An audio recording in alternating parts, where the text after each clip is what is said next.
자, 이제 1학년 4차 연수 세 번째 시간 스테이지 6를 들어가도록 하겠습니다. 스테이지 6는 정비례 반비례죠.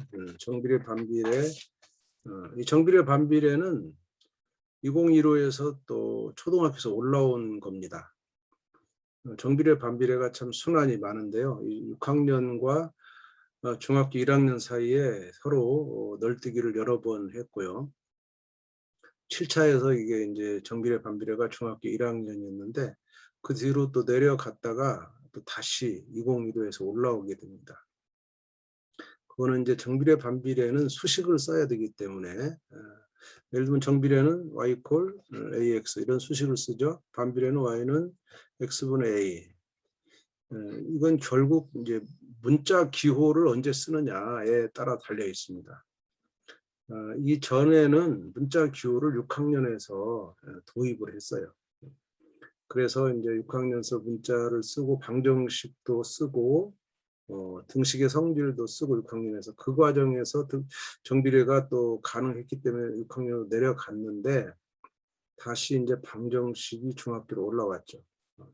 제가 그 문자를 다룰 때 말씀드렸습니다. 문자식을 조기에 사용하는 것은 아이들의 창의력을 발산하는 거다. 그래서 이 창의성은 문자식을 쓰지 않을 때 발생하는 거고, 문자를 쓴 이 대수식은 수학을 보편화시키는 장점이 있죠. 보편화란 말은 아무나 계산할 수 있게 만든 기계적인 계산이 가능하지만 머리 쓰는 것은 나빠진다는 것이 단점으로 이제 드러나기 때문에, 그래서 이제 2015에서는 다시 초등에서 문자식을 중학교 1학년으로 올리는 그러한 일을 감행한 겁니다.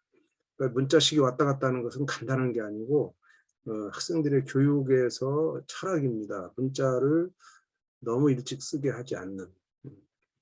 초등학교 때 선행학습해가지고 5학년, 4학년이 y는 ax 이렇게 써버리면요, 이건 망하는 겁니다. 선행학습으로 아이들의 머리를 너무 늙게 만드는 이런 조기의 문자식 사용은 창의성을 말살한다는 것 굉장히 중요한데 그 복판에 정비례 반비례가 있다는 것이죠. 그런 생각하면서 들어가도록 하겠습니다. 단원은 핵심 지도사항 보니까 이제 앞 단원에서는 금방 다룬 그 좌표평면과 순서상 그래프, 거기에서는 두 변수의 다양한 관계를 식을 사용하지 않았어요. 문장으로 주로 사용했고 수치가 좀 들어갔죠. 표와 그래프를 해석하는 그런 것을 우리가 했습니다.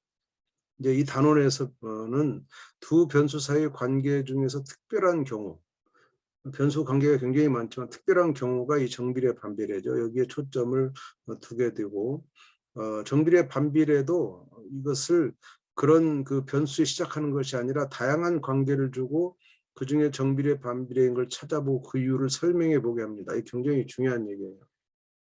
기존 교과서는 정비례 반비례만 다루고 있어요. 근데 우리는 탐구하기 1번이 정비례 반비례 포함해서 여러 개의 그 수식을 다룹니다. 그 속에서 정비례가 뭔지를 찾아내는 것이 우선 중요한데, 책은 정비례를 그냥 주죠. 정비례가 뭔지를 깨달을 수 없는 그런 상황을 보고서 이 책은 정비례 반비례인 것만 준 게 아니라 여러 가지 예를 주고 거기서 정비례 반비례인 것을 찾아내라 하는 과제가 이제 탐구하기 1번이 되겠죠.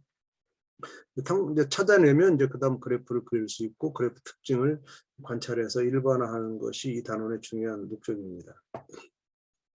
그러면 이제 단원 지도 계획에 들어가면 총 7개의 탐구하기가 있고요. 우리는 이 중에서 오늘 개념 원리 탐구하기 1번 XY의 관계식을 먼저 다룹니다. 여기서는 이제 정비례 반비례뿐만 아니라 6개를 다룹니다. 6개 중에는 정비례도 아니고 반비례도 아닌 것이 껴 있어요. 그래서 또 정비례 반비례가 또 동시에 막 껴 있으니까 이게 정비례다, 이게 반비례다, 그것을 아이들이 먼저 판단하는 그런 과정이 첫 번째 탐구하기 1번이고요. 그래서 이제 탐구하기 2번에서는 정비례, 반비례 이런 것들을 따지는데, 이게 한 관계 내에서 정비례, 반비례가 동시에 존재할 수 있습니다. 한 관계에서. 이 책에서는 독서에서 독서하는 상황에서 이제 독서를 며칠간 하느냐, 몇 장씩 읽었냐, 남은 게 얼마냐 이런 다양한 변수가 있죠. 독서할 때. 거기에 나타나는 변수가 여러 개인 상황을 독서에서 만들어내고 그중에 어떤 거는 정비례지만 또 어떤 거는 반비례합니다. 이런 상황이 또 좀 더 어려운 것은 속력과 시간, 거리죠. 거리와 시간과 속력은 우리가 잘못하면 그 반비례로 많이 쓰고 있는데 거기에 정비례 관계도 있어요. 그러니까 그 변수가 3개 이상 되게 되면 그들 사이에는 어떤 것은 정비례고 어떤 것은 반비례거든요. 그런 것을 이제 생각해 보는 것을 속력이나 이런 건 좀 어려워서 독서 상황으로 좀 단순하게 비율 개념을 쓰지 않으려고 독서 상황을 쓰게 됐고요. 첨가하기 3번에 가면 이제 정비례 y 콜 ax 그래프를 그려요. 예로 든 거는 y 콜 2분의 1x를 들고 있습니다. 그래서 그 정비례 관계 그래프 특징을 살피는 게 탐구하기 4번이에요.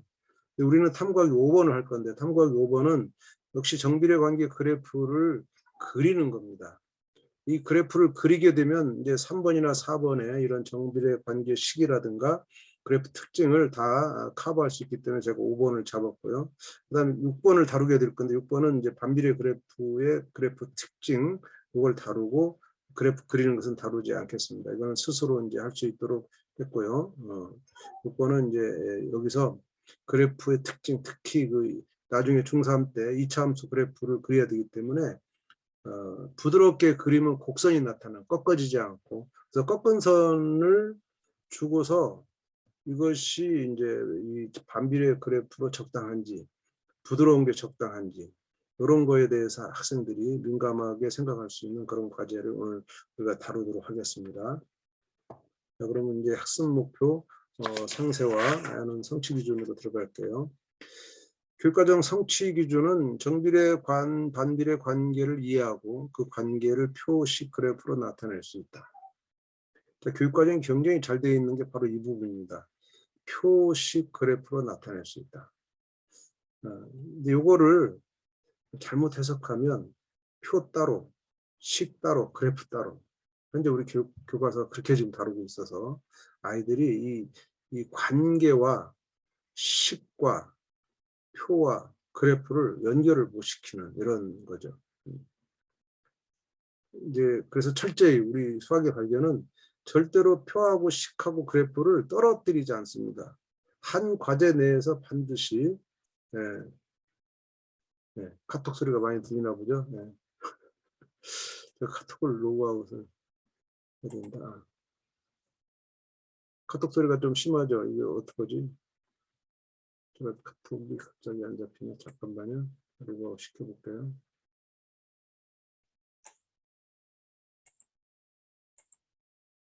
예. 감사합니다. 예, 다시 들어가죠.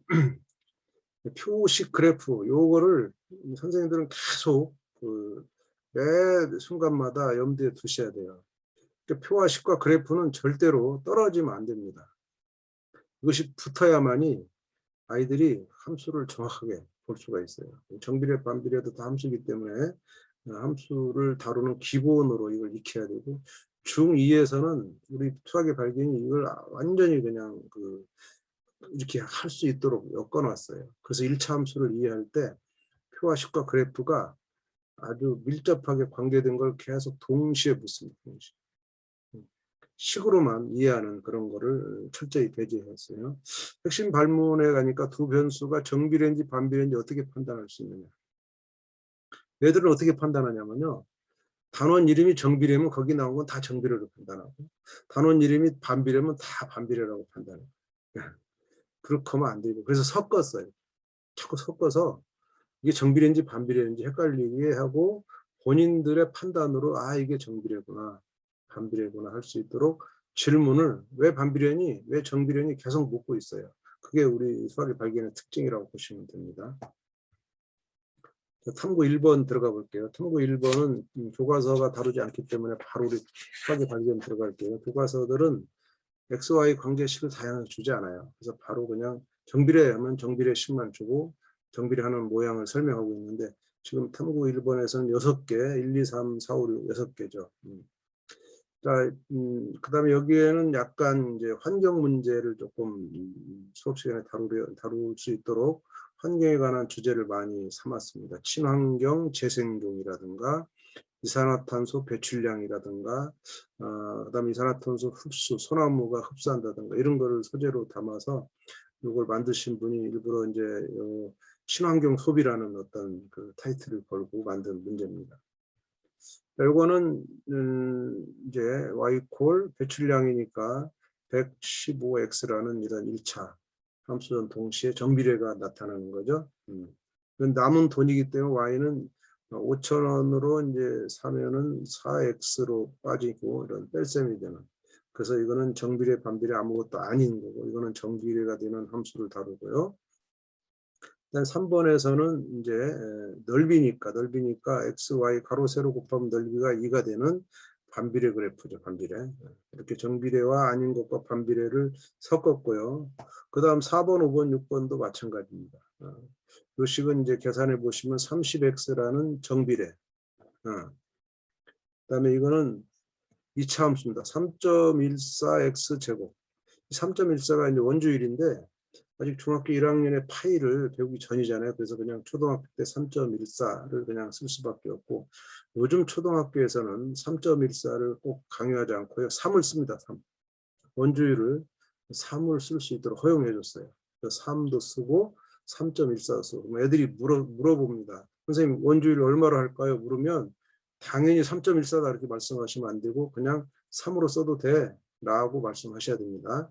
이제 파이를 쓰게 되면 문제가 안 생기는데 이 수치 계산을 하게 되면 이제 애들은 초등학교는 거의 수치 계산은 3으로 시켜요. 왜냐하면 복잡하잖아요. 3.14는. 3.14를 쓰고 넓이를 구하게 되면 반지름을 뭐 10이나 이렇게밖에 줄 수 없잖아요. 반지름이 뭐 7이다 이러면 77이 49에도 3.14 곱하려면 골치 아프죠. 그래서 이제 그 중학교 이제 초등학교 옛날 교과서 보면요. 순 반지름이 10이에요. 10. 그래야 이제 넓이가 이렇게 소수점이 없어지니까. 근데 3으로 하면서 반지름이 자유스러워졌어요. 3이니까 그렇게 이제 해는 것이 2015 와서 바뀐 거고요. 그래서 원주율은 3 또는 3.1로도 합니다. 3.1, 3.1도 쓸 수 있고 3.14 이 세 가지를 쓰게 됩니다. 그리고 이제 우리가 나중에 1학년 뒤쪽 도형 가면은 이제 파일을 정의하고 그때부터는 파일을 사용하는데 여기서는 아이들이 3이나 3.14를 쓸 수 있도록 지도하시면 될 것 같고요. 그 다음에 이제 마지막 식은 반비례죠. x, y가 12가 되는 반비례죠. 근데 이거는 3.14 x제곱은 과학 시간에는 이거를 정비례라고도 해요. 과학 시간에. 그럼 뭐 어떻게 정비례란 말을 이렇게 라고 정확히 표현하지는 않고요. 비례한다고요. 비례. y가 x 제곱에 비례한다. 이런 말을 씁니다. 그러면 수학에서 말하는 정비례는 아니죠. 수학은 x, y 사이의 관계지 제곱 가지고 따지진 않거든요. 근데 과학은 좀 더 포괄적으로 쓰기 때문에 이것도 비례 관계라고 얘기를 합니다. 예를 들면 만유인력이 R 제곱에 뭐 반비례하고 이렇게 그 거리 떨어진 거리의 제곱에 반비례하고 뭐 이렇게 말하는데 그거는 이제 엄격히 말하면 반비례가 아니죠. 제곱에 반비례하는 거니까 이제 그런 과학적인 표현이 있는데 수학은 이제 그렇게 하지 않는다는 거 좀 구분하셔야 되고요. 그래서 이렇게 6개를 이렇게 한 다음에 정비례 반비례를 정의합니다. 이거는 정비례하는 현상을 좀 더 그 정의 전에 계속 좀 더 했어야 되는데 이 문제에서는 정비례 반비례 정의를 너무 늦추지 않고 바로 그냥 정의를 했어요.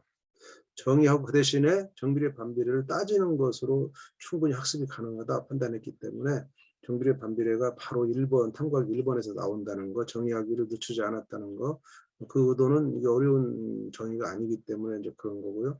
1배, 2배, 3배. 아이들이 이제 여기서 가장 어려워하는 거는 5개념은 정비례는 같이 커가는 거, 반비례는 하나가 크면 하나가 줄어드는 거, 하나가 증가하면 하나가 감소하는 것. 이렇게 해서 양음의 관계를 이제 헷갈려하는 것이 많이 나타나죠. 그래서 철저하게 2배, 3배, 4배 되면 2배, 3배, 4배냐. 또 2배, 3배, 4배인데 반대로 2분의 1배, 3분의 1배, 4분의 1배냐 하는 요 관계가 조금 이제 정확하게 정의돼야 되고, 참고로 이 초등에서는요, 이 분수배라는 말을 조금 꺼려하는 경향이 있어요. 지금 초등은 교육과정 때마다 이게 표현이 달라지는데, 이 분수배의 배를 안 쓰는 때가 있었고, 또 쓰는 때가 있고, 또 어떤 6학년 책에서는 쓰는데 5학년 책은 또 안 쓰고, 이렇게 저자에 따라서 이 배라는 거에 대한 거부감이 있는 저자들이 있는데, 중학교는 명백하게 다 배라고 합니다. 배. 그러니까 5는 10의 2분의 1이다 이렇게 할 때, 초등에서 이제 초등 3학년서부터 이런 걸 다루는데, 2분의 1이라는 것을 5는 10의 2분의 1이다 이렇게 표현하는 거다고, 5는 10의 2분의 1 배다라고 할 때 언뜻 보면은 5는 10의 2분의 1이다 표현이 정확한 것 같아요. 그렇게 해서 주장하는 사람이 있고요. 이것도 배다. 10은 5의 2배이듯이 5는 10의 2분의 1배다라고 이제 말하는 건데, 중학교는 그걸 구분하지 않죠. 중학교는 다 배라고 합니다. 초등의 아이들이 이 배자 쓰는 것을 조금 이제 서툴게 생각할 수 있다는 거 주의하시고, 중학교에서는 완전히 배로 인식을 시켜야 되고, 저는 초등에서 좀 잘못하지 않았는가. 3학년 때 그 배의 개념이 없을 때 이 분수를 쓰다가 나온 건데, 그것을 이제 계속 유지하려는 그런 이제 경향이 있는데, 어릴 때는 그럴 수 있죠. 근데 이제 수학적으로는 배라는 말이 명확하게 분수배, 소수배 다 존재하기 때문에 써야 됩니다. 그래서 이제 정비례, 반비례를 정의하고, 이제 2번에서는 그걸 찾도록, 정비례하는 것을 찾아라. 2개 나왔죠. 1번하고 4번하고. 반비례하는 것은 3번하고 6번이었죠. 6번 찾아라. 그 대신에 이 찾는 게 중요한 게 아니라 이유가 더 중요한 겁니다. 왜 그러냐? 그 말은 이 정의를 그대로 끌고 와야 돼요. 정의를. 또 반비례 정의도 그대로 끌고 와야 돼요. 이 말을 애들이 보고도 못하는 거예요. 왜냐하면 지금은 실제적인 상황을 다뤘기 때문에 다 양수입니다. 양수. 그래서 증가하면 증가하게 돼 있고, 또 증가 감소가 돼 있어요. 근데 이 음수가 끼면 증가 감소가 안 맞잖아요. 그래서 그렇게 증가 감소를 얘기하는 아이들이 여전히 존재할 수 있다는 거, 그거를 염두에 두시고 정확하게 정의대로 몇 배, 몇 배, 몇 배 이렇게 표현할 수 있도록 꼭 고치도록 하셔야 되고요. 3번이 가장 저는 이제 마음에 드는 문제인데, 보통 책에서는 이게 정비례냐 반비례냐 이렇게 묻습니다. 그냥. 그럼 아이들은 y 콜 ax면 당연히 정비례다 이 외우는 거죠. 이걸 외우는 걸 방지하는 게 뭐냐면, 왜 그러냐라고 묻는 거예요. 왜 y 콜 ax가 정비례냐 라고 물으면 이런 질문 교과서 없어요. 이 책에서만 만든 질문이에요. 그래서 이거를 정확하게 아까 말한 1배, 2배, 3배, 2배, 3배, 4배 이런 말을 할 줄 아느냐를 또 묻는, 이렇게밖에 설명할 길이 없어요. 이거 아니고 y 콜 ax니까 이게 정비례 관계식이니까 정비례다 이런 말은 하지 못하죠. 그래서 일부러 이걸 주고 식을 주고 왜 그러냐 물으면 식이 그러니까라는 답은 못하죠. 그러면 비로소 이제 정비례 정의로 말할 수밖에 없는 거. 반비례도 아이들은 y는 x분의 a가 반비례다 이렇게 외우고 있는데, 왜 그게 반비례야? 라고 물을 때 반비례의 정의를 써서 설명할 수밖에 없는, 정의를 강조하는 이제 학습이라고 이해하시면 되죠. 암기로 그냥 식을 외우지 않도록 하는 그런 문제라고 보시면 됩니다. 이것이 중학교 2학년에 가면 y 콜 ax 플러스 b라는 게 있어요. 이게 1차 함수입니다. 이때도 중학교 2학년에서 뭘 묻냐면, 이게 왜 1차 함수냐고 물어요. 그럼 여기가 1차니까 1차 함수다 그렇게 말할 수 있어요. 그래서 중학교 2학년 책에서는 이거를 1차 함수라고 묻지 않고, 이게 왜 함수냐고 그래. 함수. 이게 왜 함수냐, y 콜 ax 플러스 b가 함수냐. 우리가 1차 함수로 들어가는 순간부터 차수에만 집중하는데, 1차 함수에서 제일 중요한 건 1차가 아니고 함수예요. 함수. 그것이 함수라는 거. 거기서도 x가 하나 변할 때 y가 하나씩 정해진다는 사실을 말하지 않으면 그게 함수라고 말할 수 없는 건데, 그냥 차수만 보고 1차 함수라고 하는 그런 교육을 피해야 되기 때문에, 여기도 이게 왜 함수냐라고 묻는 질문이 반드시 필요하고, 여기서도 왜 이게 정비례냐 반비례냐라는 질문을 생각하시면 되겠습니다. 탐구 의도를 가면 여러 가지 이제 정비례 반비례를 포함한 여러 가지 관계에서 출발해 가지고 이렇게 무조건 하는 것을 습관적으로 인식하지 않도록 했다라는 거 중요하고요. 또 각각의 관계식이 주어진 조건에 맞는지를 따져봐야 된다. 정비례 반비례가 정말 맞냐라는 것을 따져서 확인하고 그다음에 정비례 반비례 관계를 나타내는 일반적인 관계식 형태 y 콜 ax라든가 y 콜 x분의 a를 이해하는 것이 목적이지만 이것이 정비례다, 이것이 반비례다 해서 이해되는 게 아니고 그것이 왜 정비례인지 반비례인지를 말하는 활동을 통해서 이해된다는 사실. 결코 이 3번을 무시하면 안 되는 거고요. 굉장히 중요한 활동입니다. 예상 답안은 이제 그냥 넘어가 될 것 같고요. 의도 수험 노하우로 가면요. 수험 노하우가 상당히 길죠. 수험 노하우 보면 아까 그 얘기했네요. 정비례 반비례가 초등에서 왔다. 그리고 이제 우리가 처음 이 책을 쓸 때는 2019에 이 책이 중학교 1학년에 처음 나왔기 때문에 그 해의 아이들은요 6학년 때 배웠어요. 6학년 때 배우고 책이 바뀐 뒤에 다시 중학교 또 배운 거죠. 이렇게 이제 2번 공부하게 되는 것이 있는 첫 해는 이런 일이 벌어집니다. 이게 반대로 되면 상당히 복잡해져요. 중학교 1학년 때 6학년으로 내려간 그게 2007이에요. 2007에서는 정비례 반비례가 중1에 있었어요. 그리고 이제 그 다음 바뀌어서는 7차 교육과정에서는 정비례 반비례가 중1에 있다가 2007 때 초6으로 내려갔어요. 그럼 어떤 일이 벌어지겠어요?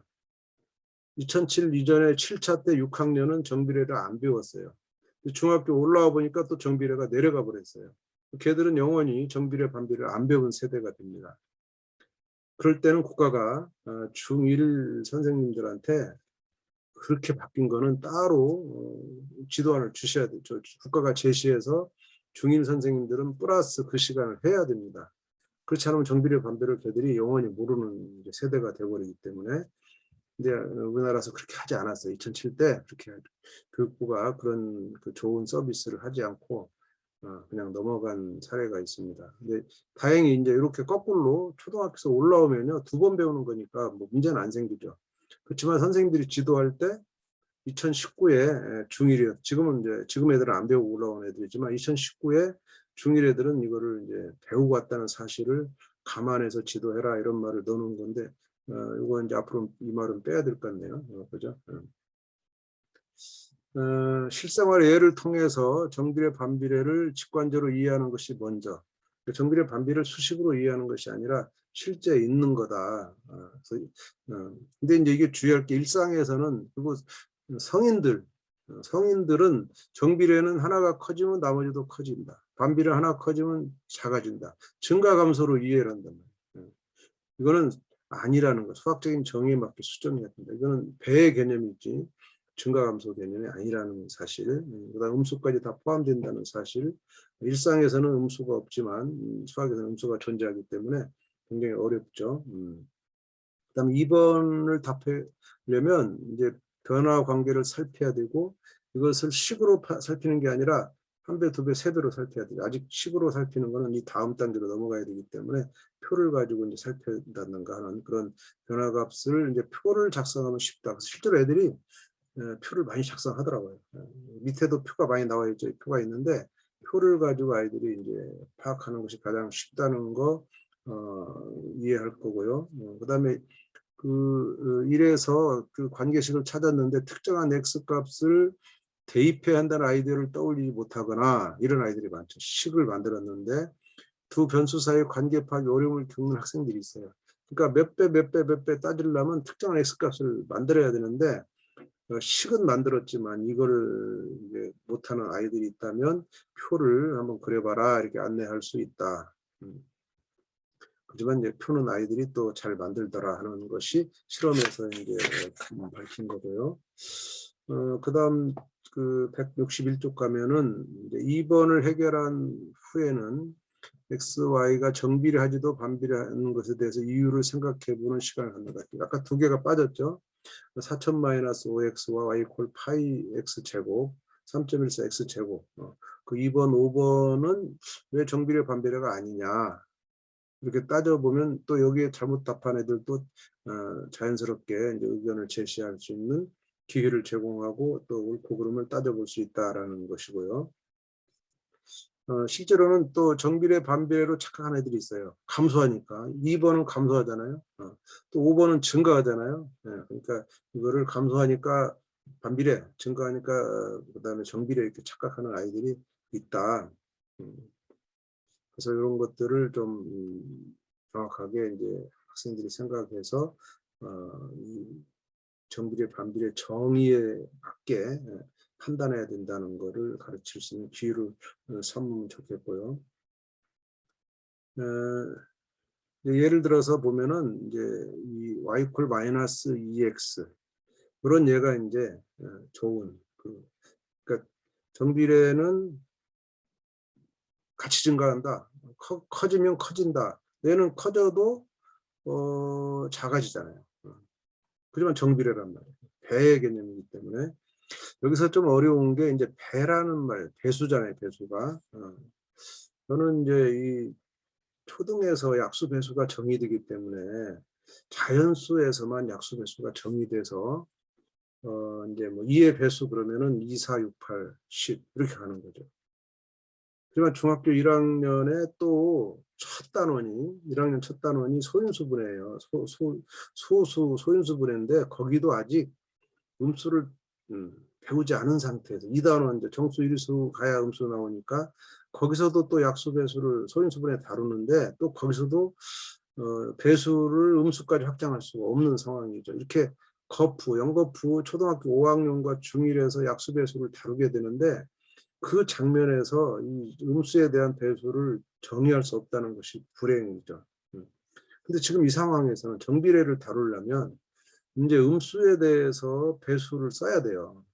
몇 배, 몇 배란 말을 쓰는 것이 어색하지 않으려면 마이너스 2가 2의 배수다. 마이너스 4도 2의 배수다. 마이너스 6도 2의 배수다. 즉 그 곱의 관계에서 정수끼리 곱의 관계로 약수 배수를 정의하는 것을 확장해야 되는데 우리 교육과정이 그걸 못하고 있어요. 여기 상당히 이제 어려움이 이제 생기는 아이들이 왜 배라는 말을 쓰느냐 음수인데 이런 이제 거에 대해서 저는 요 정도쯤에는 배수를 확실히 정의해 줘야 돼요.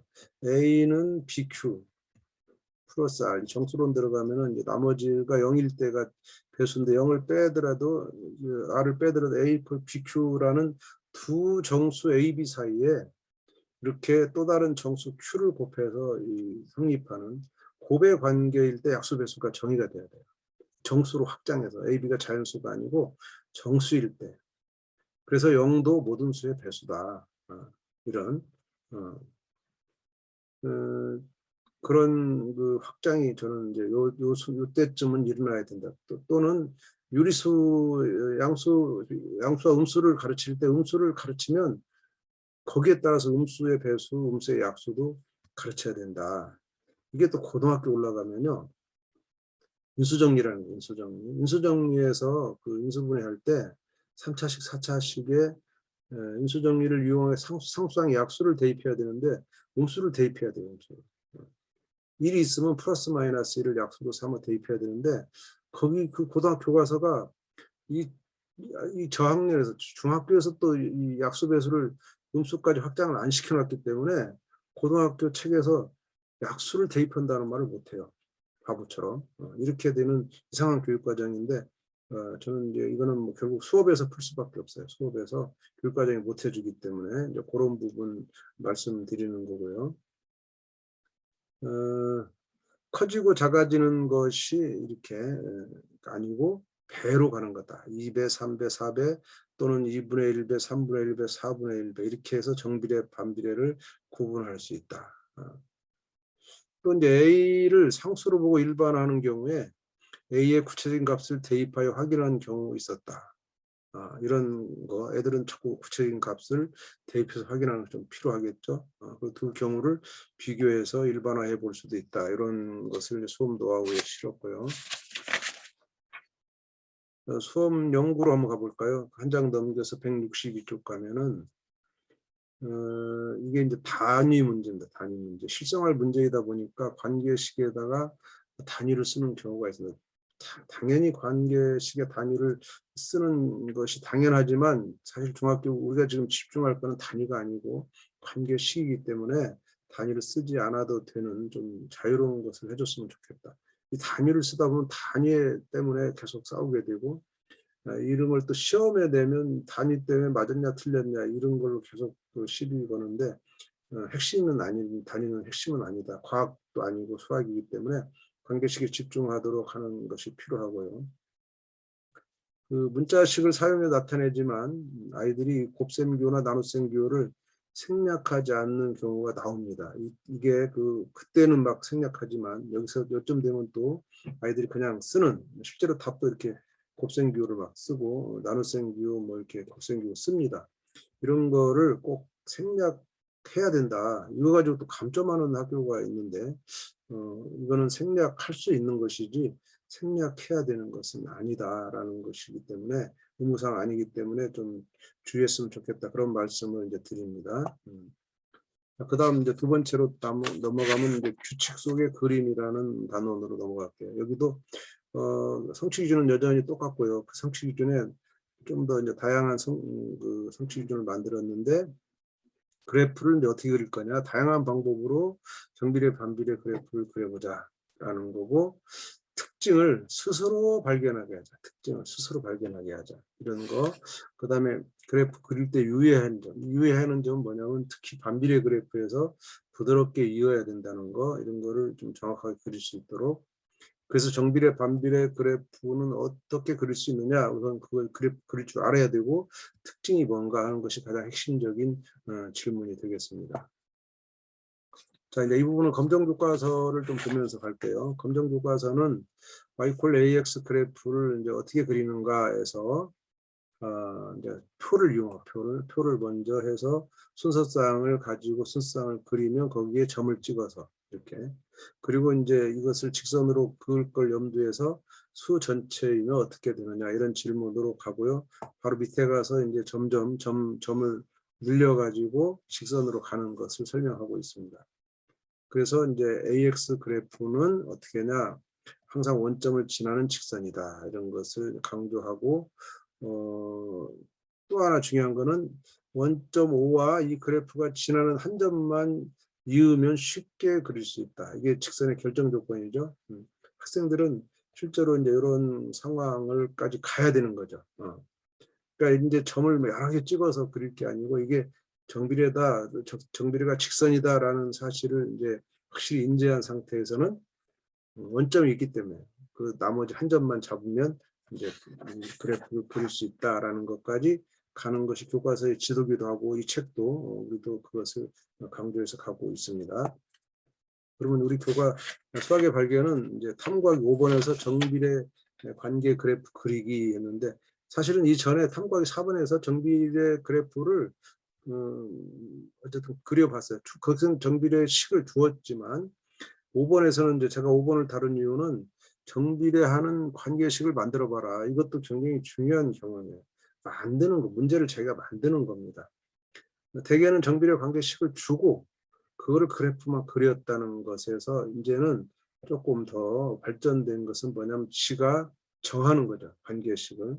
아이들이 가장 많이 정한 거는 y = ex였어요. 그렇죠?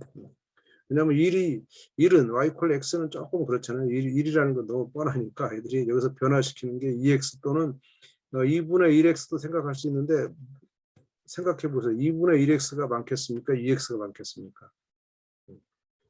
비슷하지 않고요. 압도적으로 2x가 많습니다.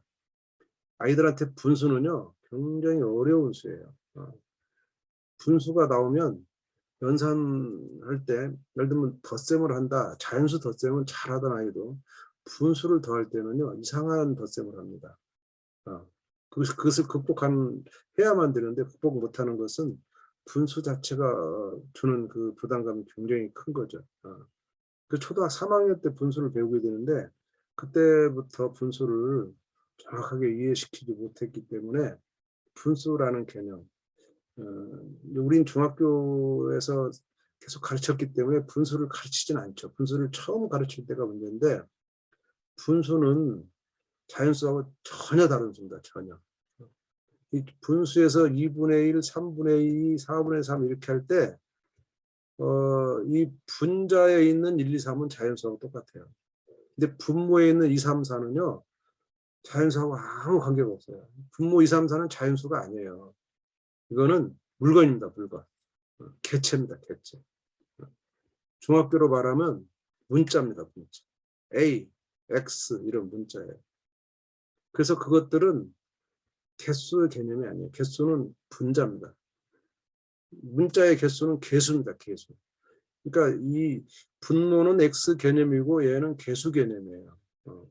그래서 이 같은 숫자가 아니에요. 이게.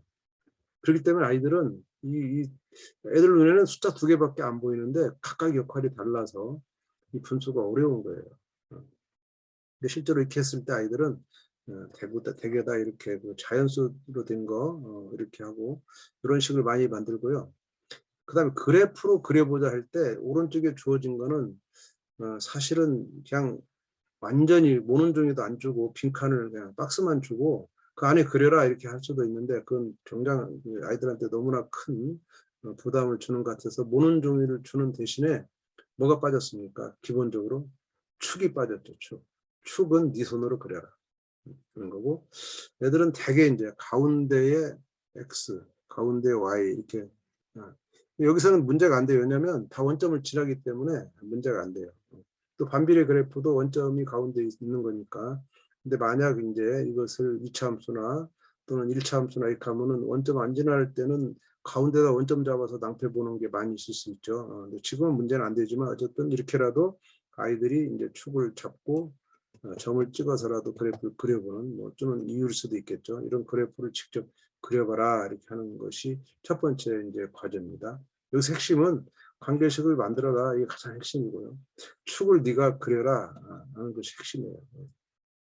그 다음에서는 이제 다른 사람이 그린 그래프를 하나 줬어요. 은성이가 그린 정비례 관계 그래프다. 2분의 1 x다. 여기서 2분의 1을 준 이유는 아까 일본에서 아이들이 2분의 1을 거의 하지 않을 거라는 것을 예상해서 이제 2분의 1 x를 준 거고요. 이렇게 해서 점 5개를 찍었어요. 은성이가 점 5개를 주고 나는 5개의 점만 찾고서도 그래프를 그렸어. 근데 혜영이는 너는 점을 진짜 많이 찍었네. 나는 점 1개만 찍고 그래프를 그렸는데. 이 말은 사실은 이제 연속이라는 직선이라는 것을 이제 생각한 거죠. 얘는 5개를 찾고서도 그래프를 그렸다는 거는 5개를 이었다 이런 말이고 얘는 점 1개만 찍었다는 말은 원점이 이제 염두에 있는 거죠. 원점 말고 1개. 그러니까 이 점 말고 1개만 찾아서 이었다. 이런 뜻이 이제 혜영이가 한 겁니다. 그래서 어떻게 그렸냐? 이제 바로 그것을 우리는 원점을 이제 축 포함해서 생각해야 되는 그런 상황이 되겠죠. 자, 그러면 이제 해설서로 가면 탐구 활동의 의도는 3가지로 줬네요. 이제 x 값이 수 전체일 때 정비례 관계 그래프를 직접 그려본 활동이다. 이건 이제 앞에 이미 탐구 4번에서 다 해본 거기 때문에 여기서 이제 처음 하는 것이 아닙니다. 이거는 수 전체라는 개념도 다 애들이 있고 연속이라는 개념도 다 있고 직선 개념 다 있는 상태입니다. 지금 이게 일은 정비례 관계 그래프에 대한 각각의 특징을 구체적으로 묻고 있지 않다. 그 대신에 이제 직접 그려보고 모든별로 친구들이 그린 그래프를 보면서 특징을 발견하는 정도로 아직 발견하는 정도로 활동한다. 근데 이제 2에서는 이제 일은 자기가 그려보는 거니까 적당히 넘어가는데 2에서는 이게 직선이라는 걸 확인하고 이해했다면 이것을 이제 특징을 이용해서 정비례 관계 그래프를 그릴 수 있는 직선의 결정 조건을 이해해서 2점만으로 그릴 수 있다라는 것을 이제 이해해야 이제 2학년에 올라가서 1차 함수 그래프를 그릴 때도 기울기와 y절편만 가지고 그린다든가 하는 것을 가능하게 하는 그것을 연결하는 것이죠. 그 직선은 그 직선이 지나는 2점, 서로 다른 2점만 알면 이제 곧게 그릴 수 있다. 특히 정비례 관계 그래프는 원점이라는 게 있기 때문에 한 점만 더 알면 그릴 수 있다는 것을 학생들이 발견하게 하는 그런 질문을 던진 거죠. 예상 답안에서 이제 아이들은 여러 가지 그 다양한 것을 1번 할 수 있고 2번에서는 2점을 지나는 직선 하나로 결정된다. 이렇게 이제 말하는 아이도 있을 수 있고 정비례 관계 그래프는 직선이므로 2점만 있으면 그릴 수 있고 원점을 항상 지나기 때문에 한 점만 알고 있으면 그릴 수 있다. 그래서 혜영이가 그렇게 말한 거다라고 이제 넘어갈 수 있겠죠. 수업 노하우로 갈게요. 수업 노하우는 학생들은 실제로 A가 음인 경우는 거의 다루지 않습니다. 그래서 이렇게 음인 경우가 안 나오면 음인 경우에 대해서는 별도로 선생님이 연결하기를 통해서 학생들이 결과를 보고 부족한 게 바로 이제 음인 경우니까 이 연결하기를 통해서 음인 경우를 그릴 수 있도록 안내를 해주는 역할이 필요하고요. 학생들은 스테이지 5에서 앞에서 그 앞단원에서 점으로 표현하는 그래프와 선으로 표현하는 그래프의 차이점을 학습했습니다. 점만 이제 나타날 때하고 선으로 있는 것은 연속적인 상황 이런 것을 다 학습했기 때문에 관계식을 만족하는 순서상을 찾아서 좌표표를 나타낸 후 이것을 연결할 거냐 아니면 그대로 두할지를 항상 스스로 결정하는 그런 것을 이제 생각하셔야 되고 이것도 모두문끼리 함께 논의해서 결정하게 할 수도 있다. 이렇게 이제 수업 노하우가 있고요. 1번에서는 학생들은 그래프를 그릴 때 표를 이용해서 많은 점을 찍어 직선을 연결합니다. 대부분 다 그렇죠. 이거를 이제 이를 통해서 보다 효율적으로 2점만 찍어서 그릴 수 있다는 것을 이제 깨달을 수 있도록 이렇게 하는 것이 1, 2번의 차이죠. 그 다음에 이 좌표 평면을 만들 때 좌표축의 원점을 표시하는 그 중요함을 한 번 더 강조해서 아이들은 원점 표시 많이 누락하는데 강조하시고요. 그래프는 두 변수 사이의 변화의 과정을 한눈에 파악할 수 있다. 이런 장점이 있습니다. 그래서 어떤 변수 사이의 변화인지 이것을 무엇을 기준으로 좌표축의 방향이 명확하게 표시되어야만 그래프를 정확하게 해석할 수 있다라는 거죠. 그런 점에서 좀 주의를 기울여서 하셔야 될 것 같고 그 다음 노하우에 가보면 그래프를 그릴 때 학생들이 가장 많이 하는 실수는 자신들이 찾은 순서장을 좌표는 점들만 나타내고 그 다음 연결하는 건데 이게 직선에서는 문제가 안 돼요. 그냥 근데 지금 오른쪽에 보는 이따 보겠지만 반비례 그래프 이런 현상이 이제 많이 벌어지는 거죠. 그래서 이 앞에 탐구 활동에서 정비례와 반비례에 대한 의미의 차이 또 식의 차이점을 살펴보았다면 이번에는 그래프에서 차이를 이제 보고 그것을 서로 이야기 나누며 활동을 마무리하면 좋을 거다. 시간적인 여유가 있다면 그동안 학습한 것을 바탕으로 표와 식과 그래프를 한꺼번에 정리해 보는 것도 의미가 있을 거다. 이렇게 이제 노하우를 제시하고 있습니다. 자, 그러면 이제 마지막으로 반비례 그래프로 넘어갈게요. 검정 교과서에서 반비례 그래프 역시 이제 정비례와 똑같이 순서상을 찾도록 하고 순서상을 표시해서 이렇게 8개의 점을 찍었네요. 8개 점을. 그리고 마지막 질문은 마찬가지 수 전체이면 어떤 그래프 어떻게 곡선으로 연결할 거냐 이렇게 하고 넘어갑니다. 우리는 수학의 발견은 아예 처음부터 이제 5개념을 바로 줬어요. 5개념을 바로 주고 다음 민석이가 y 플러스 x분의 8을 그래프로 그린 거다. 라는 거. 민석이가 그래프를 왜 이렇게 그렸는지 추측해 보자. 아까 이제 8개 점을 찍었죠. 8개 점. 점만 찍고 그 다음 이 사이의 값은 사실 다 분수기 때문에 계산이 좀 어렵죠. 그러다 보니까 아이들 계산보다는 이거를 바로 연결하는 이런 직선적으로 연결하는 것이 꽤 많은 아이들한테 나타나고요. 이것은 나중에 2차 함수로 2차 함수로 연결하면요. 2차 함수에서도 마찬가지. 2차 함수에서도 순서상을 먼저 이렇게 구하고 점을 몇 개 찍은 다음에 하면 애들이 이렇게 연결하는 꺾은선 그래프처럼 그런 현상과 아닌 것을 이제 구분하게 하는. 그래서 2차 함수는 반드시 1차 함수랑 같이 가르쳐야 돼요. 1차 함수가 직선이기 때문에 2차 함수가 직선이 아닐 수 있다는 추측을 가능하고 그렇게 해서 이제 2차 함수의 이 부분이 이렇게 아래로 볼록하다 이렇게 그 곡선의 구분 모양을 띄는 것을 직선과 비교해서 이해를 시켜야지 이차함수 단독으로 가르치는 굉장히 어렵습니다. 그래서 여기서는 일부러 이제 이렇게 민석이라는 아이를 이제 대두시켜서 실수를 하게 만들고 이것을 제대로 왜 이렇게 그렸는지 일단 민석이가 왜 이렇게 그렸는지 먼저 추측하는 거예요. 민석이 작업을 민석이는 점 8개 찍고 그 사이를 연결했을 거다. 직선으로 이렇게 이제 하는 거고 이제 그러면 안 된다. 그럼 나는 어떻게 그릴 거냐? 그럼 자기가 이거를 부드럽게 이렇게 할 수 있도록 하는 이제 공간을 마련해 준 거죠. 좌표축을 또 스스로 그려야 되고 이게 이제 탐구하기 6번이라고 보시면 됩니다.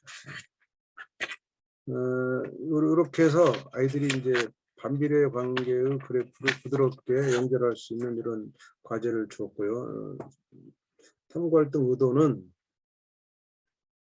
탐구하기 3과 비슷한 거예요. 3에서는 정비례를 주고 그렸고 이번엔 이제 반비례인데 정비례는 뭐 직선으로 바로 연결되니까 문제가 안 되지만 비슷한 방법으로 반비례 그래프를 살펴보게 하는데 이 제시된 반비례 그래프를 어떻게 그렸는지 분석함으로써 오류를 애들이 살펴보고 이 오개념을 미리 제시함으로써 아이들이 거기에서 빠져나올 수 있도록 설명하는 과정을 이제 요구했고요.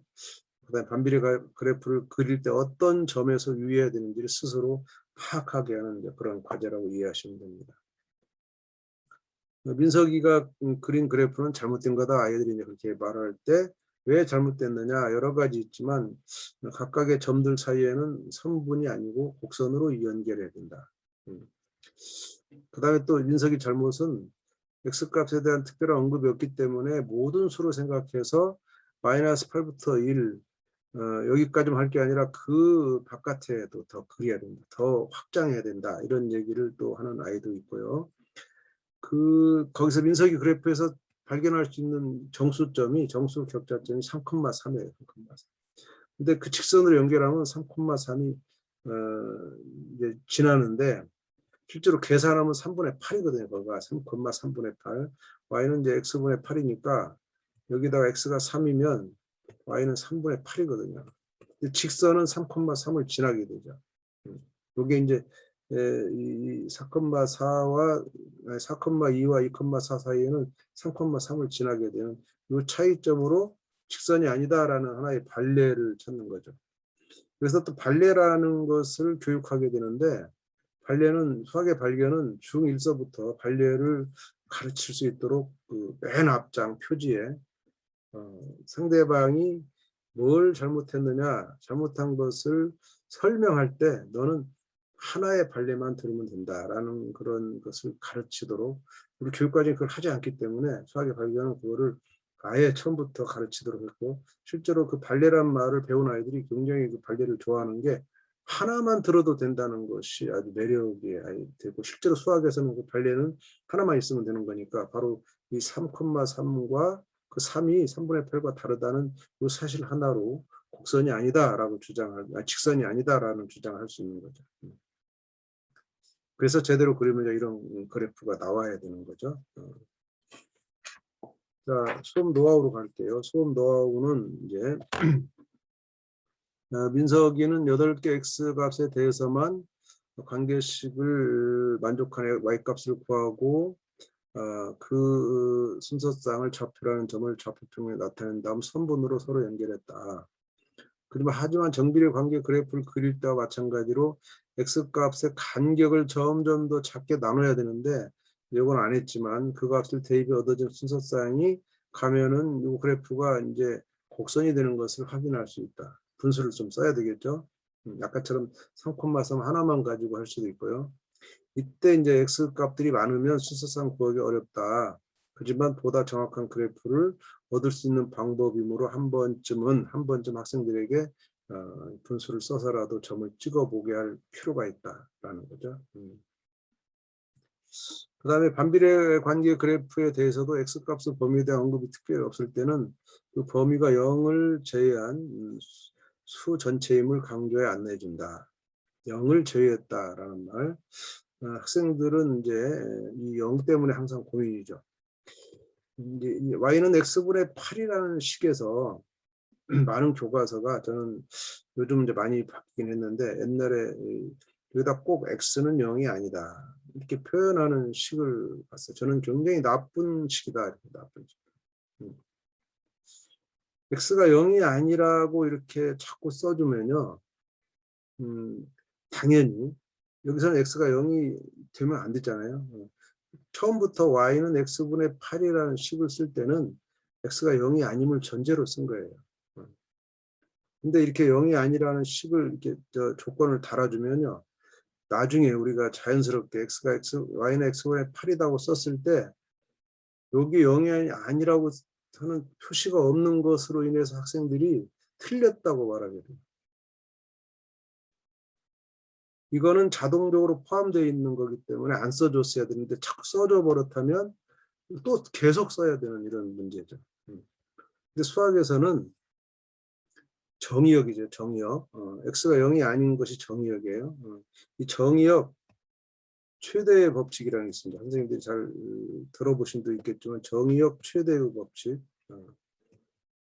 이것도 역시 이제 관례이기 때문에 교과서에 명시적으로 나타나는 쓰는 법칙은 아니지만 정의역은 그 함수가 정의되는 최대의 아무 말 조건 없을 때 아무 말도 생략됐을 때는 그 함수가 정의되는 최대의 집합을 정의역으로 한다는 겁니다. 자 이제 중학교는 안 다루지만 고등학교 때 무리함수를 다루는 와이프 루트 x를 쓸 때 이렇게 무리함수라고 쓰는 겁니다. 여기에 이 자동적으로 이렇게 쓰면 이 x의 정의역은 0보다 같거나 큰, 즉 0과 양수에서만 정의되기 때문에 그 정의역을 가지는 거예요.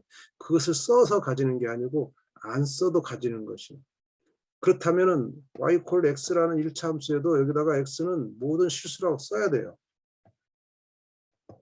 이 말을 안 쓰는 이유는 이 함수가 가질 아무 조건이 없을 때는 그 함수가 정의되는 가장 큰 집합을 잡는 것으로 약속했기 때문에 안 쓰는 거죠.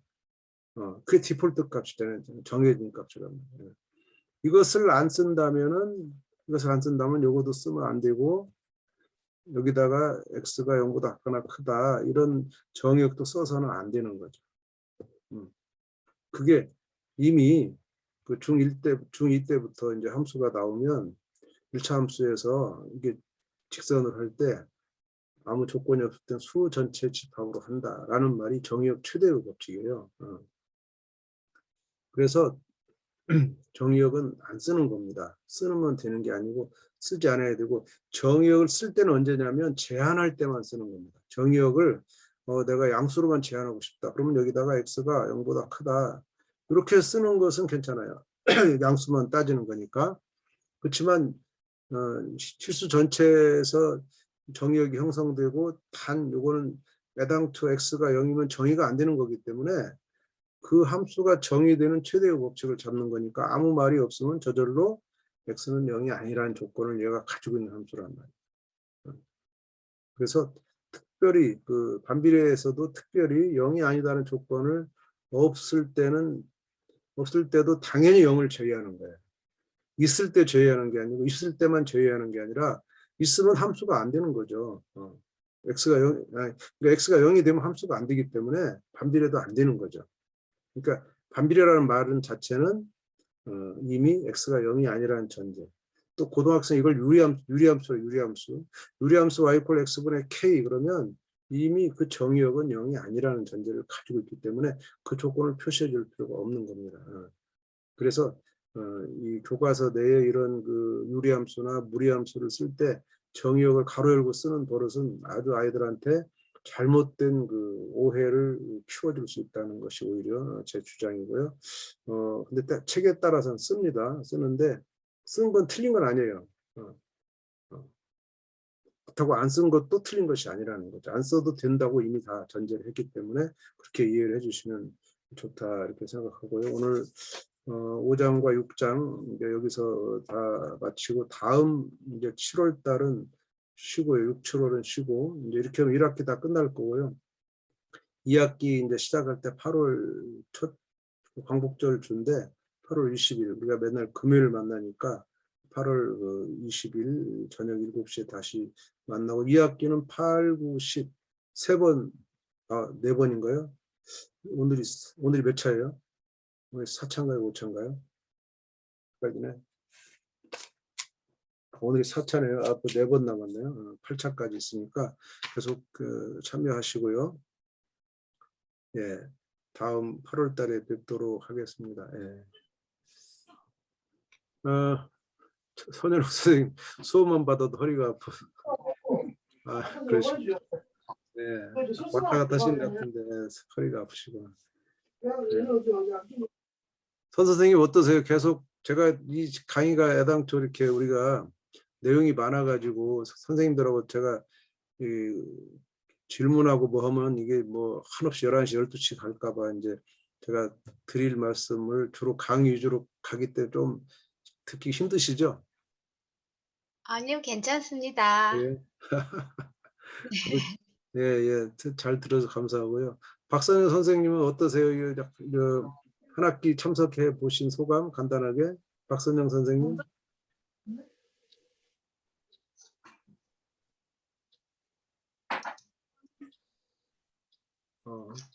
동광양중 이수연 선생님 처음 뵌 것 같은데 오늘 처음이셨나요? 동광양중 이수연 선생님?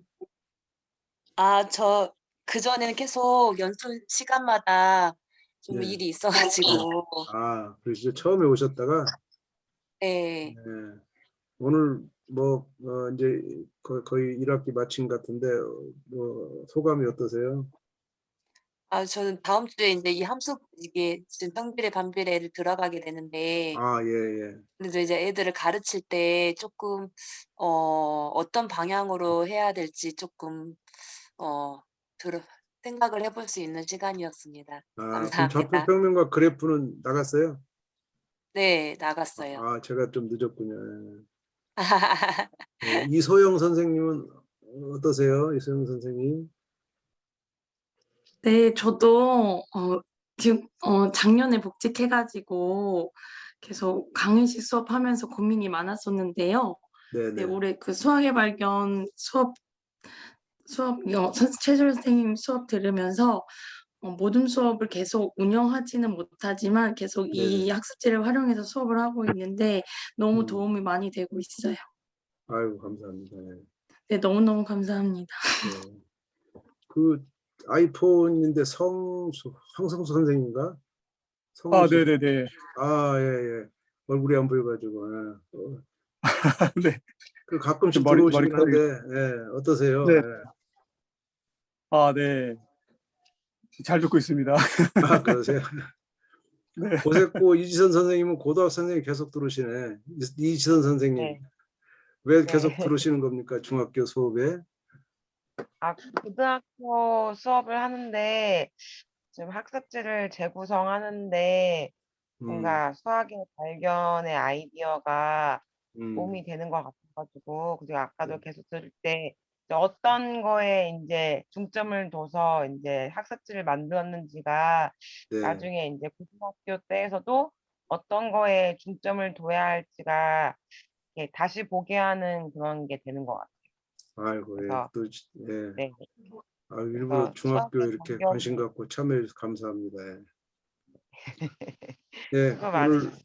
예, 그 이제 9시 45분인데 여기서 이번 달 연수를 마치고 우리 8월 달에 뵙도록 하겠습니다. 선생님들, 한 세 달 후네요. 3달 동안 잘 계시고 8월 달에 뵙죠. 감사합니다. 오늘 연수를 여기서 마치겠습니다. 감사합니다. 안녕히 계세요. 수고하셨습니다. 감사합니다. 예. 아.